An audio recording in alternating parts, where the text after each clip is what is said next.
Hi everybody, I'm Denny Michael and I'm here today in San Clemente, California at the Surfing Heritage and Culture Center.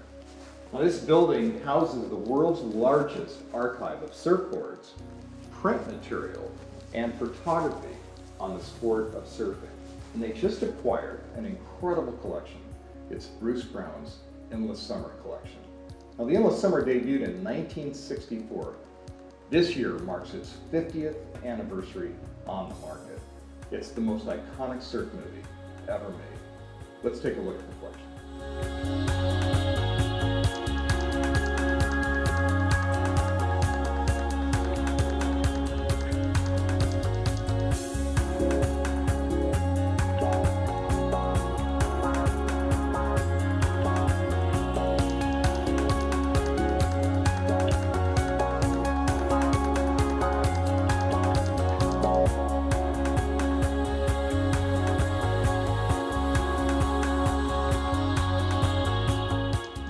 Now, this is an interesting piece. This is really a mock-up using real photography of what ultimately became the most iconic movie poster in surfing, the Endless Summer movie poster.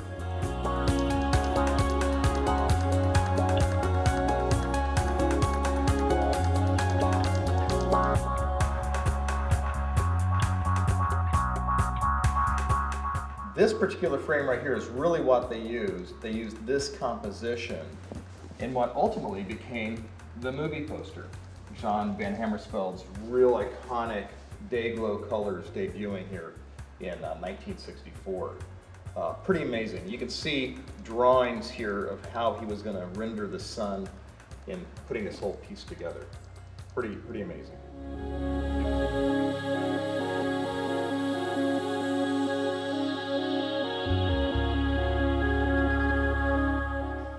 So this is a traveling Bell & Howell movie projector. And when the Endless Summer first came out, Bruce brought it out like he did every movie. He took it to auditoriums, he ran the film, and he self-narrated the movie. It ultimately was blown up to 35 millimeter. It made it to wider distribution, but he started out on a device just like this, if not this very device.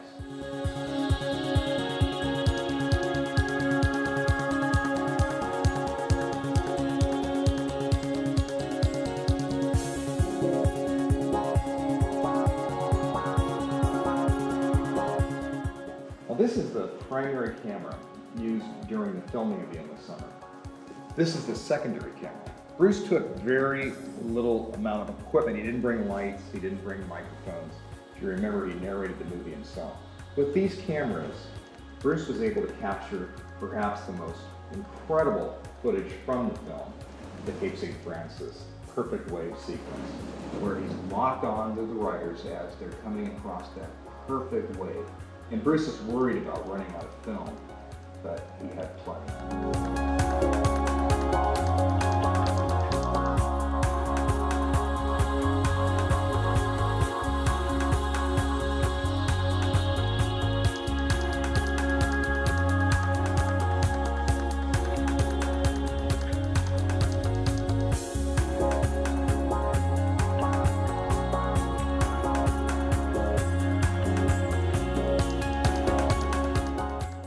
This is known as a Moviola console, or editing bay.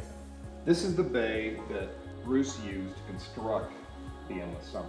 And I can't even believe that you could do something like this, but basically he got all of his footage back from the developer in a canister. He had to mark it, he had to put it on the spindle, he had to loop it up, he had to view it, he had to mark the film, what's on that film, where does it go? And he had literally hundreds of these tins of pieces of footage along with music. He would mix the different pieces together through this, coming to an output here.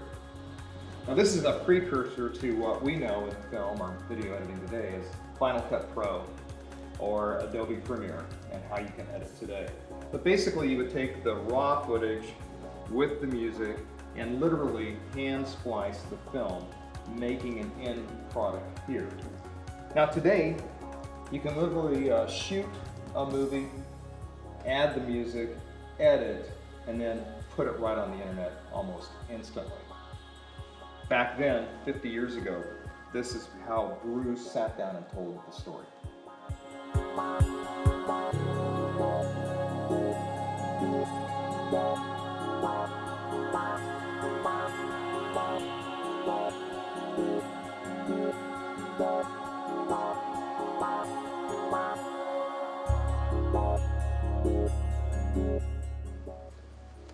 Here's a picture of that water camera, and more importantly, here's a picture of Bruce in Waikiki holding it.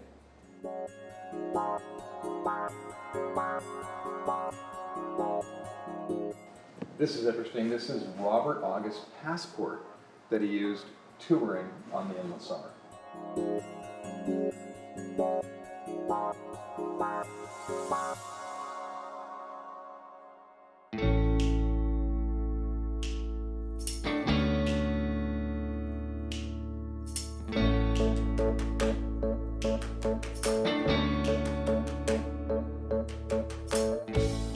This is interesting. This is Robert August's team jacket. You know, he was on the Jacobs surf team. These are the trunks that he wore as well, right from the movie.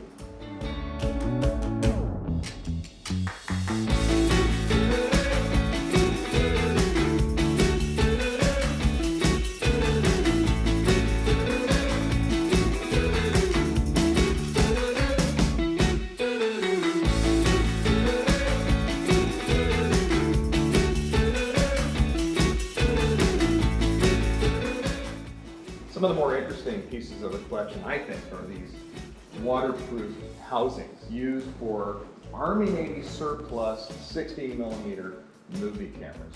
You'd simply wind the camera up, they weren't electric, wind the camera up, make sure to have film in it, of course, put it inside this housing here, paddle out somehow out into the Hawaiian waters and film surfers by turning on the camera, turning off the camera. Filmed it. There's several sequences where Bruce is filming surfers going by or coming towards him. This case here is really interesting. They had several of these. Again, a wind-up 16mm surplus film camera in here with mounts on the bottom for the surfboard. Phil Edwards, the amazing Phil Edwards, is in this sequence in Hawaii where he's doing some incredible footwork on the board. And he's being filmed by Bruce in certain angles. He's also holding this camera this way. And you're seeing his feet going up and down the board. Pretty amazing. They lost one of these off on Oahu, and it's still out there somewhere. Can you imagine the time capsule that would be if they could ever retrieve it? It's probably a hermit crab home at this point.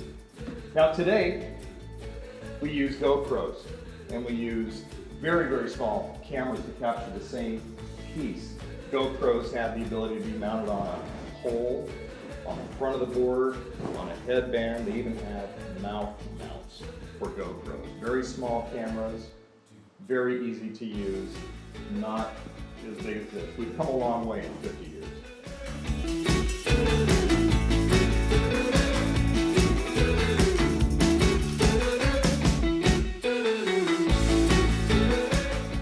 I hope you enjoyed some of this collection. It's pretty massive, there's a lot to it, and the good news is it's going on world tour.